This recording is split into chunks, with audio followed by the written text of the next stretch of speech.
মাসির বাড়িতে তো আমরা কালকে রাতেই চলে এসেছি, কিন্তু গিফট আমরা কিছুই আনতে পেরেছিলাম না, কারণ আমি আর পূজা একা একা এসেছি তার জন্য।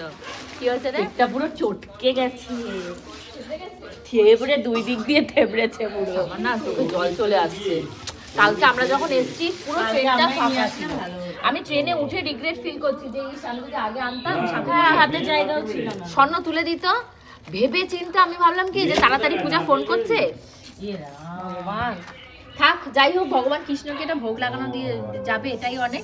ওই জায়গাটা ছুরি দিয়ে দিয়ে সুন্দর ঠিক করে দেবে। পারবি না ঠিক করতে। তো এই কেকটা নিয়ে এসেছি ভগবানের জন্য, আর তার সাথে আর আমি যেটা নিয়েছিলাম সেটা দেখাচ্ছি, মাঠটা মা দেখাবে।